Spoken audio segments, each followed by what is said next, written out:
there's a little thing you can do to a simple vent or a slit, and instead of hemming them normally, you can do mitered corners instead. And if you absolutely hate mitered corners after this episode, at the end, I'm going to have something else for you that you can also try that will give you a neat result. Hi sewing friends, I'm Karina from liftingpinsandneedles.com. Welcome to this channel that is all about sewing, limitless sewing. And in this episode, I want to take a little bit of a deeper dive into mitered corners. This is a beautiful technique that can take you only a few minutes extra to do if it's not included in the pattern, and you can add this to your simple vents. Sometimes you're going a bit spontaneous and you're adding your own vents to garments that don't have them. Same, you can keep this little technique as part of your repertoire to come back to it when you are looking at this type of situation you're sewing, and it's always so nice to do them. Such a neat result from the inside, and you reduce a lot of the bulk that you get from folding these layers, these seam allowances and hems if you would do them traditionally. These simple vents can be really short, they can be very long, and the way that you finish them at the bottom is exactly the same if you're going to do a mitered corner, whether it's tiny or whether it's really long. I've done extremely long ones on the front of skirts, on the backs of skirts, on the sides of skirts.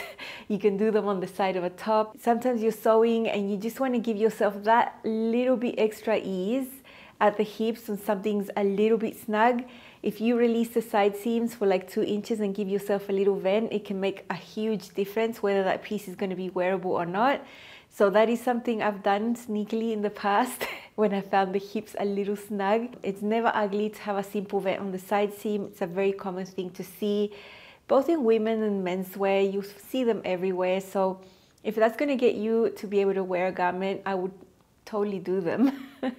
Sometimes you see them on the back of a jacket, on a sleeve, at the bottom of pants, so many places you can see them. The mitered corners are going to make a huge difference. Now it's always going to be easier if the seam allowance you're folding your vent in is the same as the hem allowance.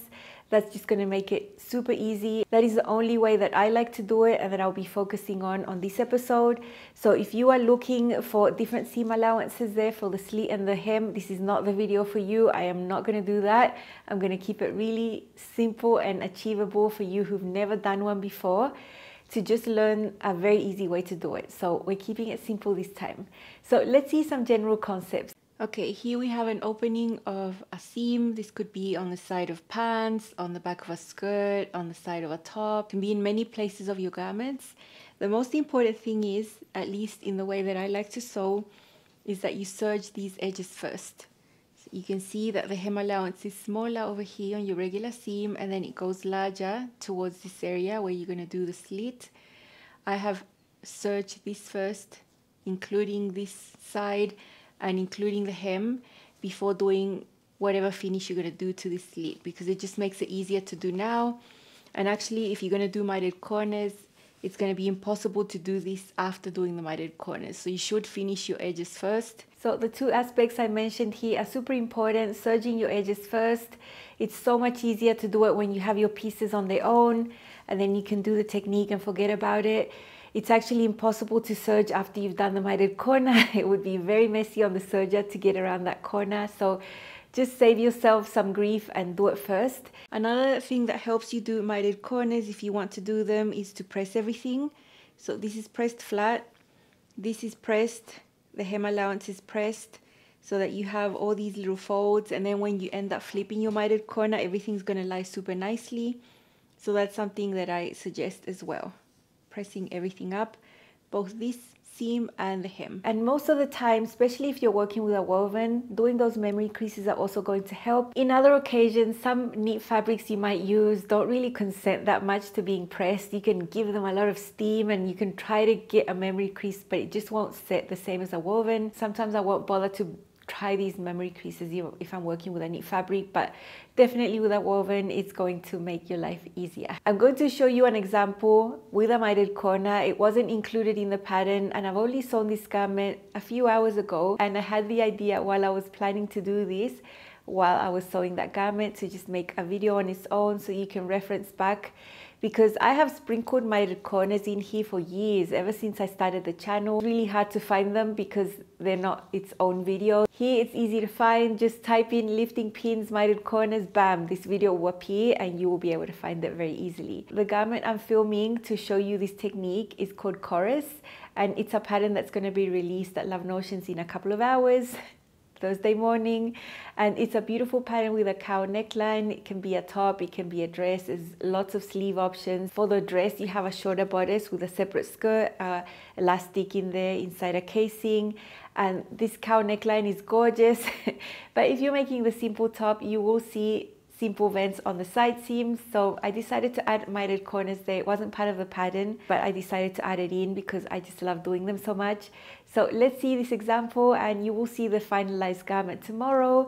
I am using a sweater knit, so you won't see any memory creases or any of that going on, but you will see serged edges first. So let's see. I have these little slits here, and I'm gonna do quick mitered corners instead of just folding it like this and like that, or the other way around, folding it up like that, the hem and then the slit. Perfectly fine, I do that sometimes, but I want to do the mitered corners this time. So you can see from the edge of the stitch up to the edge of the fabric, we have 1 inch for this little slit. That is the seam allowance here. I can measure it, it's 1 inch. The hem is also 1 inch, which makes everything so much easier for a mitered corner. So we know our hem allowance, we know this seam allowance is 1 inch, which means I need to measure 2 inches from this corner up here and there, make a line, and then just draw a diagonal mark. I'm doing this with a friction pen. There are my 2 marks, and now I'm going to just join these up over here. I'm using my tape measure. That's enough. Okay, there is that faint little line. Now I'm going to fold this corner right sides together here, and from this side you're going to see like a triangle. So I'm going to put a pin right here coming out on the same line on the other side, and this is what we're going to sew, this little tiny pin. Then we're going to trim this away and we're going to have mitered corners. Super easy. I'm going to do this with a straight stitch. This can take you no time to do. Once you memorize that, you just times your hem allowance and your seam allowance times 2. This can be very fast. So now I'm just going to trim this and leave about 1/4 inch in there. That's all you need. And now we flip it, and we're going to have a beautiful mitered corner where you have the same seam allowance here on the slit and the same hem allowance down here, and it's super neat. So I'm going to repeat that 3 more times and then hand baste all of this and then top stitch, and it'll be done in all one step.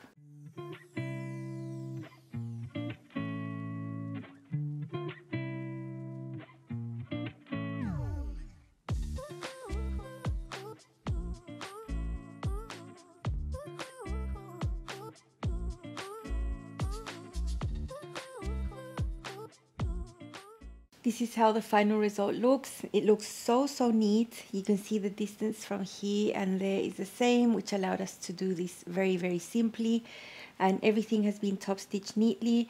You can see the slight curve here, that's why I decided to hand baste. And also this sweater knit, you can't really press it that well, so you won't really get a good memory crease. That's why I always rely a lot on the hand basting to get such a nice result like this one.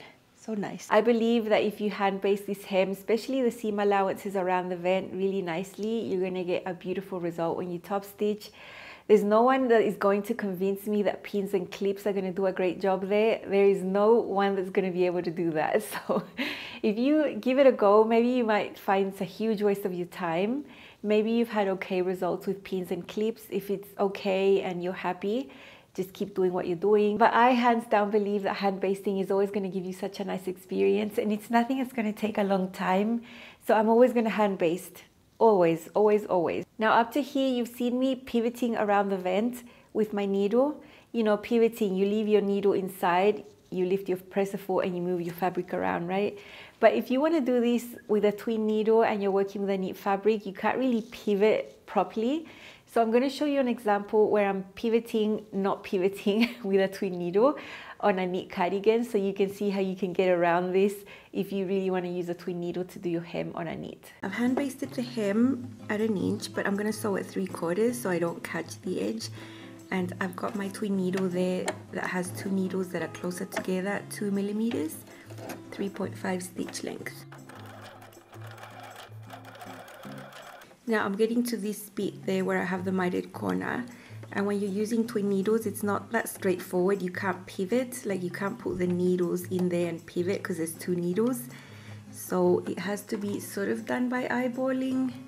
I'm gonna measure there the 3/4 that I want to have over here, so I have an idea about where to just twist the fabric without keeping the needles inside the fabric. There, put a pin there. So I'm almost at the reference I put with a pin. Okay, so I have to just basically try not to move the fabric too much.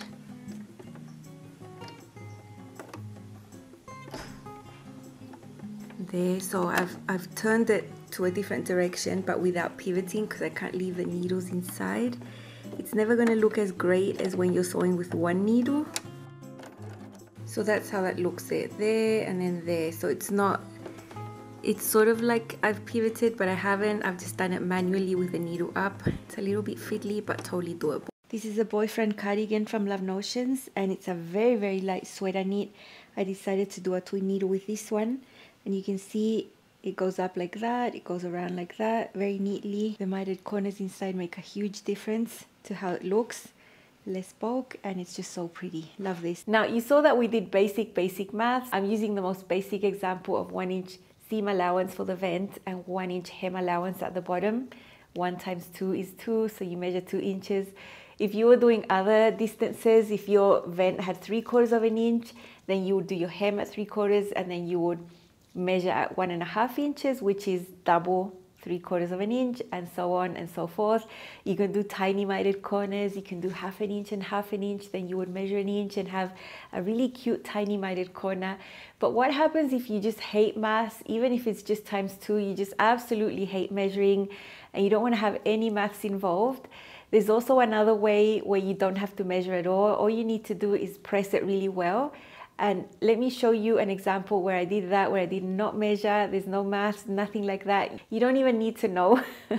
And in this case, I'm using a canvas in a white tone on the wrong side. So you're going to be able to see the technique really, really easily with this one. Let's see. This is the center front of a skirt. I have a zipper up higher, but ignore that. You can see that the seams of the center front and the hem are pressed really neatly. They're pressed onto themselves. It can be pretty bulky. I'm using 1 inch here for the center front and for the hem allowance. To achieve less bulk, mitered corners are a great solution, and this time I'm not doing any maths or any measuring. All you need is a bit of tracing paper. I'm keeping all of these folds in place, and I'm going to use this tracing paper folded. So I have the yellow tracing paper on both sides, and I'm going to slide this in underneath the folds. And where this intersection of seams are, that's where I want to make my lines. I want these lines on the wrong side of the fabric because that's where I need them to draw my diagonal line later. That's why I'm using a tracing paper, but you could do this with a pen and then transfer the lines over to the wrong side. I think this is the easiest way though, where you don't have to worry about measuring or doing any basic maths, nothing like that. Just let the fabric guide you. When you unfold this, you can see the marks that you need to do a diagonal line. It's the same result as if you'd measured it. So if you measured these from the corner, they would be at 2 inches, but we didn't need to measure it or think about it. Now with a ruler, I'm going to do a diagonal line. In this case, I'm using red, so it's really easy to see against the white fabric. Now we fold this corner. With a pin, we want to match these initial dots on the edge of the fabric and also the line. We have all that pinned. It's a tiny little line we have to sew. We do that with a sewing machine. It only takes you a few seconds to sew.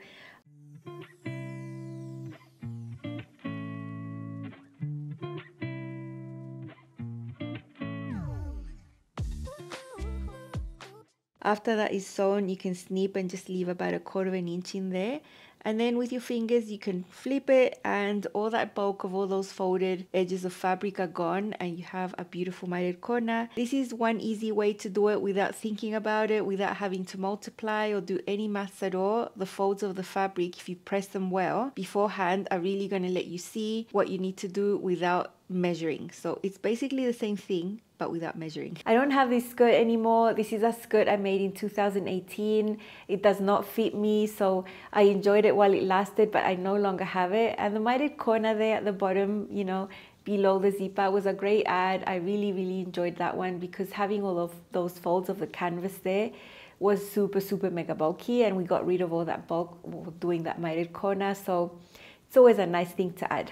The next two examples are just a small variation of the mitered corner. I'm using scraps for this one. I'm not using a real garment. Sometimes for your hem, you want to fold your fabric up twice. So you do one fold and then another fold. Sometimes it's in the instructions. Sometimes you want to add your vent there. So we're going to see what to do when you want to do 2 folds on the hem, but just 1 fold on the vent. Super, super easy. So let's look. Up to now, I've just shown you mitered corners with single edges like this that have been serged. But what happens if you want your slit to be serged on the inside, but you want your hem to have 2 folds? You see this in a lot of patterns where they tell you do a first fold at 3/8 and then do a second fold at 1 inch. When you're doing mitered corners, just to make it easier, it's always better if this seam allowance and the hem allowance is the same as you've seen with the other examples. So let's just say that this hem is going to be folded first by 3/8 and then by 1 inch, like that. How do you do the mitered corner there? It's exactly the same thing. So you're going to do your first fold. This will act as the edge of your fabric as if it was serged, but it's actually folded. So this is what you need to have to do your measurements and to do your diagonal line. The same thing we've done before. We're using 1 inch as an example because it's just the easiest. So I'm measuring 2 inches from the corner there and making my mark, same as we did in all the other cases. It's just that in this one we have a serged edge and we have a folded edge, but in essence it's going to be exactly the same. So we find our 2 marks and do our diagonal line. There you can see the diagonal line. Now we take this corner and just fold it onto each other. And over on this edge, we're going to have a folded edge and a serged edge. It doesn't matter, just align them so they're right against each other. And we're going to find our marks so that they're at the same place. Put a pin. And then there is the line that we're going to sew. So I'm going to do that quickly and then flip it. And you're going to see it's going to turn out perfect with 1 edge folded. That's going to be at the bottom of the hem. There is the seam. We cut away excess and we flip. And we're going to end up with a mitered corner that has 2 folds on the bottom where the hem is going to be. But then on the edge of the slit, on the seam allowance, it's just going to be 1 single edge that's serged. I don't have a garment to show you an example where I've done that, but I know the theory of it. And if I wanted to do that, that's how you do it.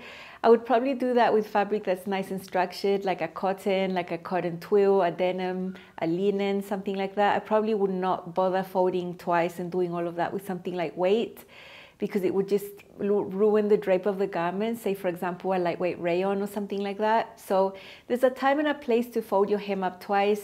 I really think hard about it. I rarely do it, but whenever I've done it, it's been denim and linen. Now I'm going to show you another example where it's the opposite. It's sort of the same but different. This time I'm doing an overlap vent. And when you do an overlap vent, it's not the same as a simple vent, because the one that's on the front that's overlapping has a double fold. And then this time the hem is a single fold. So let's see this variation that I did on a long cardigan, where you can really start seeing that it's exactly the same thing, just a little bit different. For the one that's on the front, this one's going to be double like that, and that would be your hem, but that is extremely bulky, right? So you can still do a mitered corner, just unfold it once, have it folded just once, that inch there.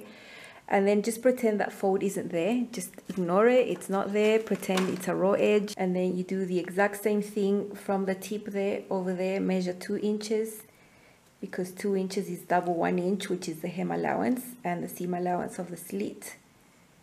So measure that, mark it.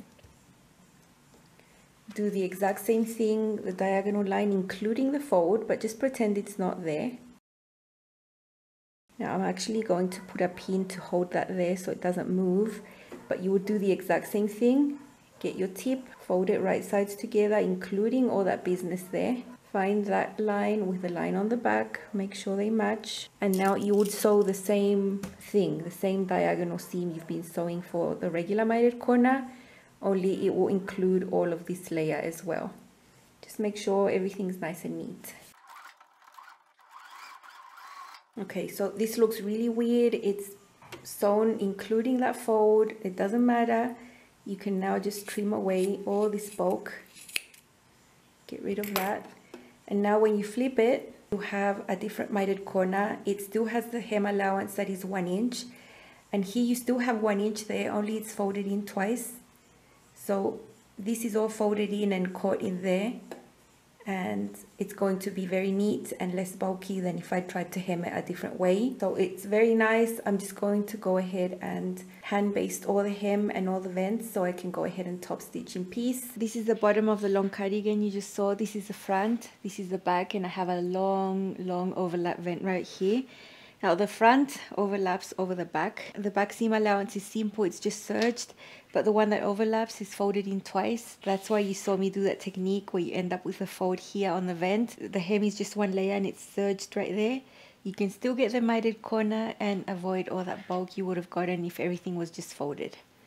So this is just another variation, very easy. So what happens if you want the fold on the vent area and the hem? It's so easy, let's see it. Okay, we're going to see one more variation, and this is going to use a smaller seam allowance here. I've seen this on some patterns as well. So we have our slit over here, but instead of serging it, we folded that raw edge in by 1/4 inch. So that's going to make this little slit a little smaller, and that means that we're going to have a folded edge of the slit up to there, but then here on upwards, we're just going to have a regular seam allowance that's serged. It's super neat, and I think it gives a sturdier finish for something like this. So now this time we have a smaller seam allowance. It's 3/4 inch right there. So at the bottom we're also going to have a fold. I have also folded it up by 1/4 inch. Now that we know that this is 3/4 inch, we need to multiply that by 2, and that is 1.5 inches. So let's just extend everything. We have a folded edge, we have a folded edge. Now from the corner I know I have to measure 1.5 inches, which is double of 3/4 inch. Make a little mark over here, and we're going to do the exact same mitered corner. It's just that we're going to have folds on both sides. I'm making my marks here, and then my marks with a pen, and then my diagonal line. So you can see there's so many variations for these little mitered corners. There is the line. Now we fold these right sides together from the corner. Folded edges are together here, and put a pin through so that the pin comes out right on the same area on the other side, like that. And then I can align those two lines right on top of each other, and then we can sew that. There is the seam, and now we trim away excess,